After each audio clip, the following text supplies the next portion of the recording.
The world shattered when Ethan's mother died, her laughter silenced by a car accident that left a void no 17-year-old could fill. He stood at her grave, the cold Oregon rain soaking his jacket, whispering promises to a headstone that couldn't answer back. By the time he returned to the empty house he shared with his dad, Ethan knew nothing would ever be the same. The house in Portland's suburbs, once warm with his mother's cooking and her soft humming, now felt like a museum of grief. Ethan's dad, Michael, tried to bridge the gap, but he was a man of few words, his love buried under years of working overtime as a mechanic. Ethan, lanky with messy brown hair and eyes that carried too much weight, retreated into himself. School was a blur. Classmates' pitying glances stung worse than their whispers about the sad gay kid. Ethan had come out a year ago, his mother his fiercest defender, but now she was gone, and he felt exposed, like a nerve laid bare. Then came Lisa. 6 months after the funeral, Michael brought her home. A tall, polished woman with a smile that didn't reach her eyes. "She's good for me, Ethan," Michael said, his voice hopeful but strained. Lisa moved in with her designer bags and her sharp perfume, reshaping the house with new curtains and her insistence on order. Ethan didn't trust her. Something about her felt calculated, like she was playing a role. But Michael, desperate for a new start, married her within months. Ethan's only refuge was Noah, his best friend since 8th grade. Noah was everything Ethan wasn't. Confident, athletic, with a grin that could disarm anyone. They'd grown up sneaking into each other's rooms, sharing secrets under blankets with flashlights. By 16, Ethan realized his feelings for Noah went beyond friendship, but he buried them, terrified of ruining what they had. Noah, oblivious, dated girls, each breakup leaving Ethan with a guilty flicker of hope. One night, holed up in Ethan's room, Noah sprawled on the bed, tossing a baseball. "Lisa's weird, man. She's always watching you." Ethan nodded, his stomach twisting. He'd caught her staring too, her eyes cold and appraising, like she was sizing him up. "She's got this thing about control," Ethan muttered. "Dad doesn't see it." The tension in the house grew. Lisa's rules tightened. No music after 9, no messy art supplies in the living room. Ethan's sketches, once pinned proudly on the fridge by his mom, were relegated to his room. Michael, caught between his son and his new wife, stayed silent, his exhaustion palpable. Ethan felt like a stranger in his own home. Then, a month into Lisa's reign, Ethan noticed something odd. His laptop, always left on his desk, was slightly askew one morning. His journal, hidden under his mattress, had a page creased he didn't remember touching. Paranoia crept in, but he brushed it off until Noah found the camera. They were in Ethan's room, laughing over a dumb meme, when Noah knocked over a lamp. As he fumbled to fix it, he froze. "Ethan," he whispered, pointing to a tiny black nestled in the lamp's base. A lens. A hidden camera. Ethan's blood ran cold. Someone was watching him. "Who put this here?" Noah's voice was low, urgent. Ethan's mind raced to Lisa, her constant hovering, her insistence on checking in on him. It all clicked. But why? What did she want? They didn't confront her. Not yet. Noah, ever the strategist, suggested they play along, act normal and dig for answers. Ethan agreed, though his skin crawled every time he stepped into his room. He started noticing other things. Lisa's late-night phone calls, her hushed arguments with Michael when they thought Ethan was asleep. Something was wrong, and Ethan was determined to find out what. At school, Ethan and Noah became detectives in their own lives. Noah hacked into Lisa's public social media, finding nothing but curated photos and vague posts about family. Ethan, meanwhile, started eavesdropping, catching snippets of Lisa's conversations about keeping things in line. The more they uncovered, the more Ethan's distrust grew. Lisa wasn't just controlling. She was hiding something. One evening, as Ethan pretended to do homework, Lisa knocked on his door. "We need to talk," she said, her tone sugary but edged with steel. She sat on his bed, too close, and asked about his friends. Her eyes lingering on a photo of him and Noah at the lake. Ethan's heart pounded. Did she know about his feelings for Noah? Was the camera about that? I just want us to be a family, Lisa said, but her words felt like a trap. Ethan mumbled something vague and escaped to Noah's house, where they pored over their findings. Noah's hand brushed Ethan's as they scrolled through Lisa's old posts, and Ethan's breath caught. For a moment, the fear faded, replaced by a warmth he didn't dare name. But the camera loomed over everything. Ethan couldn't sleep, haunted by the idea of being watched, his every moment dissected. He and Noah decided to set a trap of their own. They planted a fake note in Ethan's journal, hinting at a secret meeting at the lake. If Lisa took the bait, they'd know she was spying. The night of the fake meeting, Ethan and Noah waited by the lake, the air thick with tension. The water lapped at the dock, and Noah's shoulder pressed against Ethan's.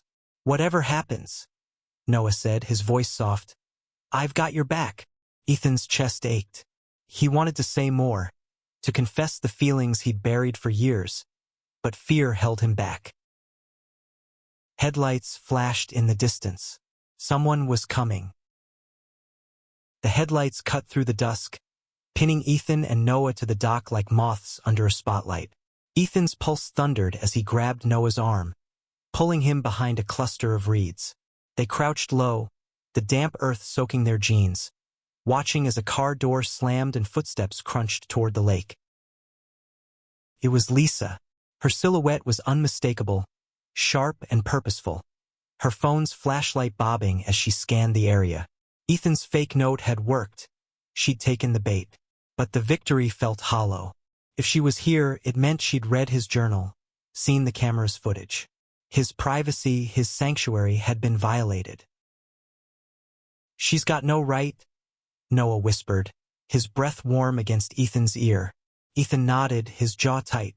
They waited until Lisa, finding nothing, muttered something under her breath and left. The car's taillights faded, and Ethan let out a shaky breath. Noah's hand lingered on his shoulder, steadying him. We need to get that camera, Noah said. Find out what she's doing with the footage. Back at Ethan's house, they moved like thieves. Michael was working late, and Lisa was supposedly at a book club. Ethan's room felt like a crime scene, every object suspect. They dismantled the lamp, extracting the tiny camera. A sleek, wireless model, its red light blinking like a heartbeat. Noah, who'd tinkered with electronics for years, recognized it. This streams to a device, he said. We need to find where it's sending the feed. They scoured Lisa's room, a place Ethan had avoided since her arrival. Her closet was a maze of pressed blouses and high heels, but Noah found a locked box under a pile of scarves. Ethan's hands shook as he picked the lock with a paperclip, a trick Noah had taught him years ago. Inside was a flash drive and a notebook filled with cryptic notes, dates, times, and phrases like monitor behavior and report to C. Who's C? Ethan asked, his voice barely above a whisper. Noah shook his head, pocketing the flash drive. We'll find out. At Noah's house, they plugged the drive into his laptop. The files were password protected, but Noah's persistence cracked them by dawn. What they found made Ethan's stomach lurch. Hours of footage from his room, him sketching, crying, talking to Noah. One clip showed him staring at a photo of Noah, his face soft with longing. Ethan's cheeks burned. Had Lisa seen that? Did she know? The footage wasn't the worst of it. There were emails, too, from Lisa to someone named Charles. She wrote about Ethan's deviant behavior, her tone clinical, like she was documenting an experiment. She mentioned Michael's resistance and a plan to secure the household. Ethan's head spun. Was she trying to control his dad?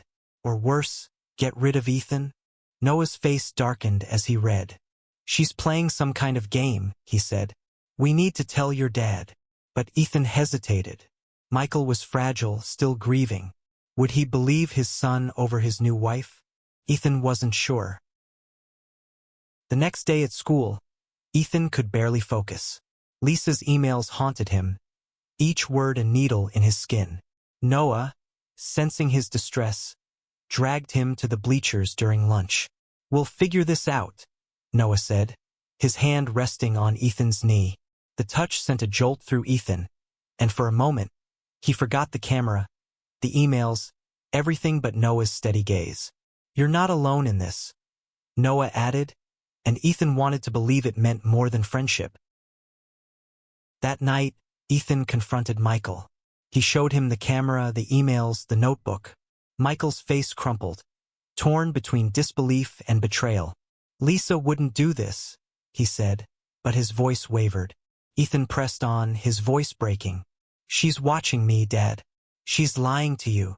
Michael promised to talk to her, but his eyes were distant, like he was already retreating. Lisa's reaction was chilling. When Michael confronted her, she spun a story about protecting the family from Ethan's troubled behavior. She claimed the camera was for his safety, citing his grief as instability. Michael, caught in her web, wavered. Ethan felt the ground shift beneath him. His own father was slipping away. Desperate, Ethan and Noah dug deeper.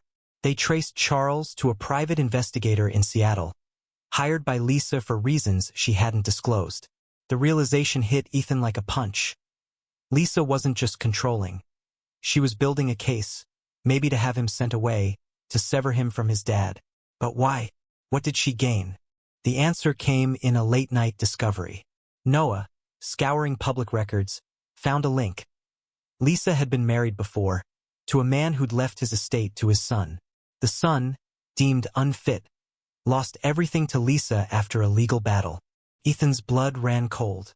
Was this her plan for him and Michael? To take their home, their life? They needed proof. Ethan and Noah devised a new plan. Turn Lisa's game against her.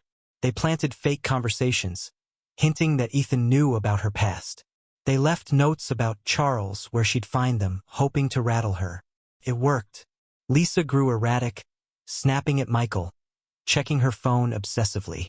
Ethan caught her searching his room again, her face pale when she found the planted note. One night, as Ethan and Noah reviewed their plan, Noah grabbed Ethan's hand. "I'm scared for you," he admitted, his voice raw. Ethan's heart raced.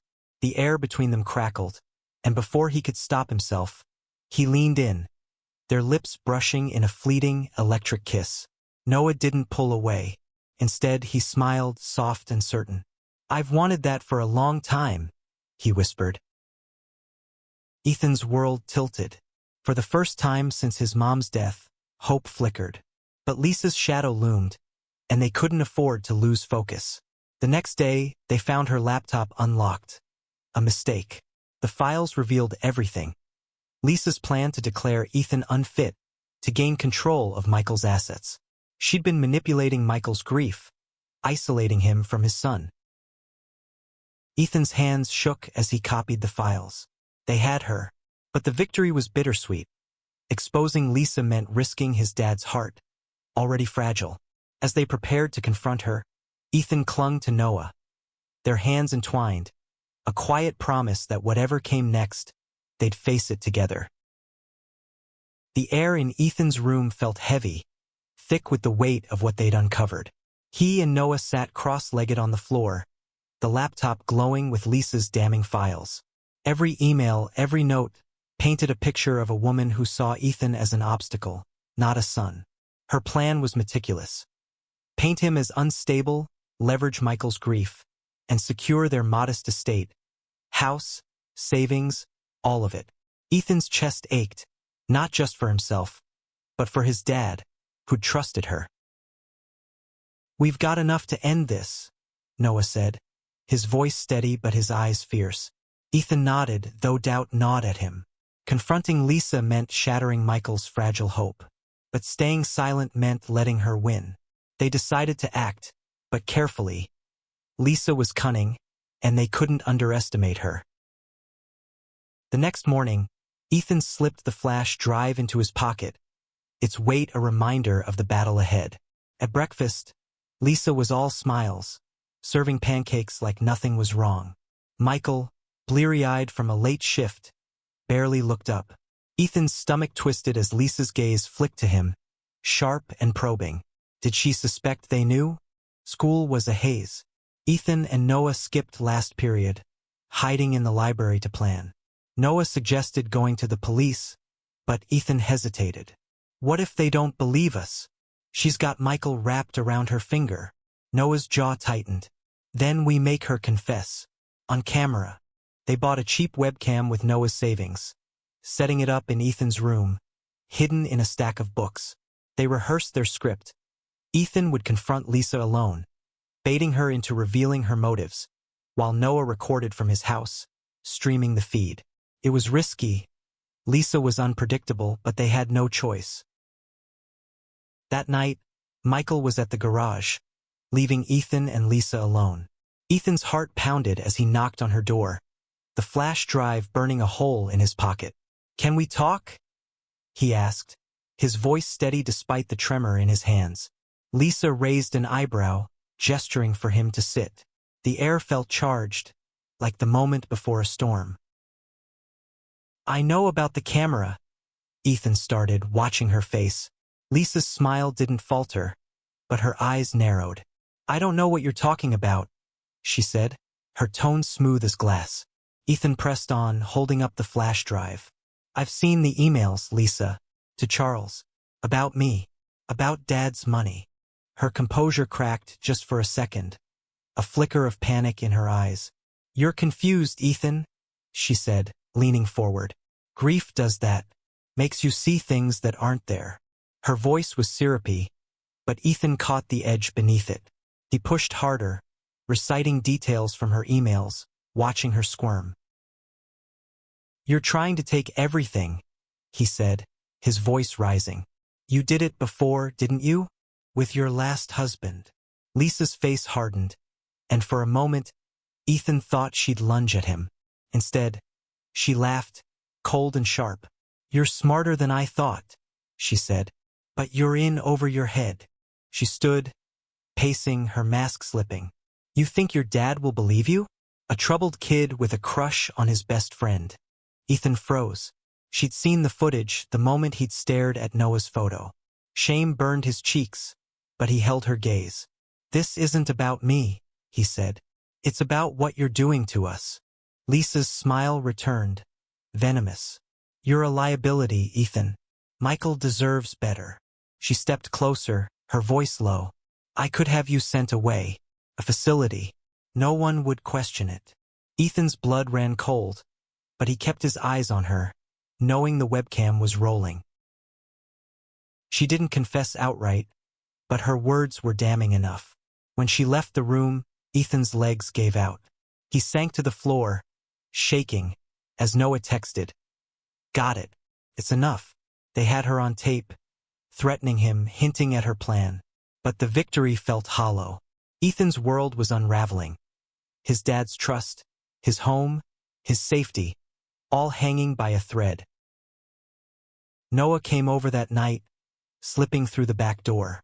They watched the footage together, Noah's hand steady on Ethan's back. "You were incredible," Noah said, his voice soft. Ethan looked at him, the boy who'd been his anchor through every storm, and felt the words he'd buried for years rise to the surface. "Noah, he started. But Noah's fingers brushed his lips, silencing him. "I know," Noah said, his smile warm. "Me too." They kissed again, longer this time, the world fading until it was just them, two boys against a tide of secrets. But reality crashed back. They had to show Michael the footage, had to make him see Lisa for what she was. Ethan dreaded it. His dad was already broken, and this might destroy him.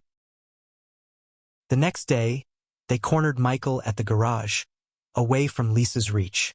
Ethan's hands shook as he played the video on Noah's laptop. Michael's face went pale, his eyes darting between the screen and his son. "This can't be real," he whispered, but the truth was undeniable. Lisa's voice, her threats, filled the silence. Michael didn't speak for a long time. When he did, his voice was hoarse. "I'm sorry, Ethan. I didn't see it. Ethan wanted to cry, to hug his dad, but the distance between them felt like a chasm. Michael promised to confront Lisa, to end it, but Ethan saw the pain in his eyes. Another loss, another betrayal. That night, Ethan and Noah sat by the lake, the same dock where they'd first kissed. The water was still, the stars bright above. Noah's hand found Ethan's, their fingers lacing together. "We're gonna be okay," Noah said, and Ethan wanted to believe him. But Lisa was still in their house, still a threat, and Michael's heartbreak was a weight Ethan couldn't shake. They didn't know what Lisa would do next. She was cornered, desperate, and that made her dangerous. But for the first time, Ethan felt something stronger than fear. Love, fierce and unyielding, for the boy beside him, and a resolve to protect the family he had left. Michael's confrontation with Lisa was a storm waiting to break. Ethan and Noah stayed close, watching from the living room as Michael sat her down at the kitchen table. The webcam footage played on his phone, Lisa's own words echoing through the room. Her face drained of color, but she didn't flinch. "You're blowing this out of proportion," she said, her voice calm, almost rehearsed. "I was protecting Ethan. He's been struggling." Ethan's fists clenched. Noah squeezed his hand under the table, grounding him. Michael's voice trembled as he spoke. "You spied on my son. You threatened him." Lisa's eyes darted to Ethan, cold and calculating, before softening into a mask of concern. "Michael, I love you. I'd never hurt him." But Michael wasn't swayed. For the first time in months, Ethan saw his dad's old strength, the man who'd carried him on his shoulders as a kid. "Pack your things," Michael said. "We're done." Lisa's facade cracked, her lips curling into a sneer. "You'll regret this," she hissed, storming upstairs. Ethan's relief was short-lived. Lisa didn't leave quietly. Over the next few days, she lingered, claiming she needed time to sort things out. She was everywhere, lurking in doorways, answering Michael's phone, her presence a constant threat. Ethan and Noah kept the webcam running, catching her muttering to herself, making calls to Charles about Plan B. Ethan's stomach churned. What was she planning? Noah suggested they go to the police, but Michael hesitated. "I need to handle this," he said, his voice heavy with guilt. Ethan wanted to trust him, but doubt lingered. Lisa was slippery, and Michael's heart was still raw. Ethan and Noah took matters into their own hands, digging deeper into Charles. A late-night search revealed he wasn't just a PI.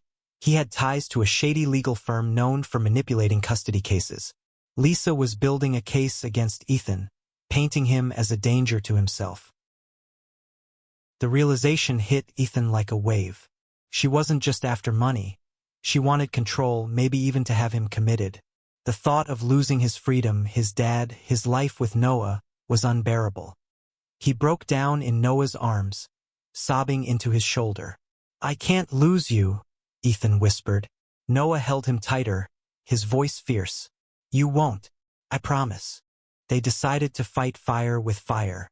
Noah contacted a local journalist, a friend of his mom's, who agreed to look into Lisa's past. Meanwhile, Ethan planted more fake notes, hinting he'd found a lawyer to counter her. Lisa grew paranoid, her calls to Charles frantic. One night, Ethan overheard her arguing on the phone. "If Michael fights me, we'll lose everything." It was the confirmation they needed. She was scared. But Lisa wasn't done. One morning, Ethan woke to find his sketchbook gone. The one filled with drawings of Noah, his mom, his dreams. It was his heart on paper, and Lisa had taken it. He found it in her car, pages torn. A note scrawled in red ink, "You're not safe." Fear turned to rage. Ethan was done hiding. He and Noah set a final trap.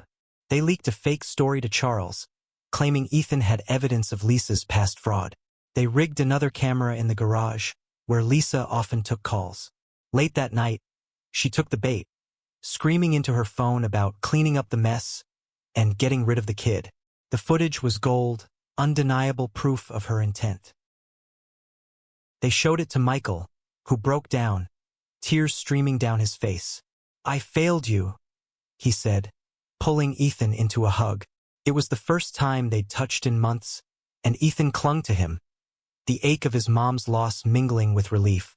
Michael called the police and Lisa was questioned. She denied everything, but the evidence was overwhelming. The police seized her laptop, her notes, her phone. Charles, facing exposure, turned on her, revealing her history of scams. Lisa was arrested, charged with invasion of privacy and attempted fraud. The house felt empty without her, but it was a clean emptiness, like the air after a storm. Michael and Ethan started talking again, slow, halting conversations about grief, love, and the future. Michael apologized for not seeing Lisa's true colors, for letting Ethan feel alone. "You're my son," he said. "That's enough." Ethan and Noah grew closer, their relationship no longer a secret. At school, they faced whispers and stares, but Noah's hand in Ethan's was a shield. One afternoon, they returned to the lake, the dock where it all began. Noah pulled Ethan close, their foreheads touching. "We made it," he said, and Ethan smiled, the weight of the past months lifting. But healing wasn't instant. Ethan struggled with trust, with the violation of his privacy. He started therapy, Michael joining him for sessions, rebuilding their bond. The sketchbook was gone, but Ethan began drawing again, filling new pages with hope, with Noah's laugh, with his mom's memory. The lake became their place, a sanctuary where Ethan and Noah could be themselves. They talked about college, about leaving Portland but staying together. Ethan felt his mom's presence there, in the water's ripples, in the wind. She'd fought for him to be himself, and he was honoring that, loving fiercely, living bravely. The courtroom was cold, its fluorescent lights casting harsh shadows on Lisa's face as she sat, composed but pale, during her hearing. Ethan watched from the back, Noah's hand steady in his. The evidence, webcam footage, emails, Charles's testimony was a tidal wave washing away her lies. She pleaded guilty to lesser charges, avoiding a trial, but the judge's words were clear. She'd violated a family, preyed on their grief. Lisa was sentenced to probation and restitution, ordered to leave Portland. Ethan felt no triumph, only a quiet relief. She was gone. Back home, the house began to feel like theirs again. Michael took down Lisa's curtains, letting light flood the living room.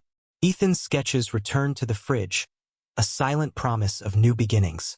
Father and son ate dinner together, talking about small things, baseball, Ethan's art, his mom's favorite recipes. The silences weren't heavy anymore. They were spaces to heal. Ethan's relationship with Noah bloomed, no longer shadowed by fear. They went public at school, holding hands in the halls, ignoring the stares. Some classmates warmed to them, others didn't, but Ethan didn't care. Noah was his constant, his courage. They spent weekends at the lake, planning their future. Art school for Ethan, engineering for Noah, maybe a shared apartment someday. The dreams felt real, tangible, like the warmth of Noah's skin against his. Therapy helped Ethan untangle the knots of his grief and betrayal. He talked about his mom, her fierce love, her acceptance of who he was. He talked about Lisa, the violation of his privacy, the fear she'd instilled. The therapist listened, guiding him to forgive himself for not seeing her sooner, for feeling weak. Michael joined some sessions, his voice breaking as he admitted his failures.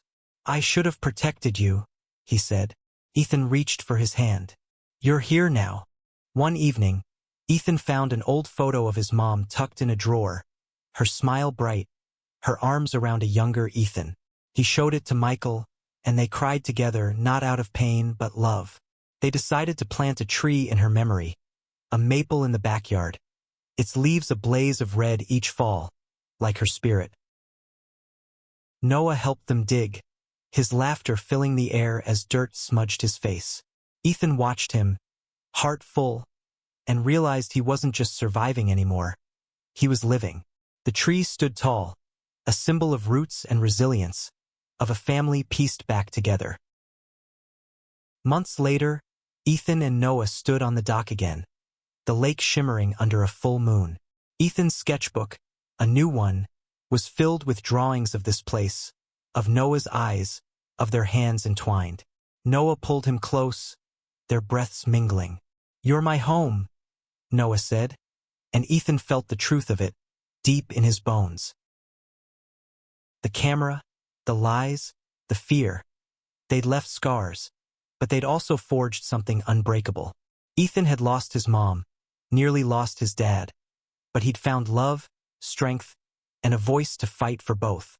He looked at Noah, at the water, at the stars, and knew he was exactly where he was meant to be. The world wasn't perfect. There'd be more battles, prejudice, doubt, the ache of loss, but Ethan wasn't alone. He had Noah, his dad, his mom's memory. They'd faced the worst and come out stronger. As the moon lit the lake, Ethan leaned into Noah, their lips meeting in a kiss that felt like a vow. Whatever came next, they'd face it together, hearts open, fearless in their love.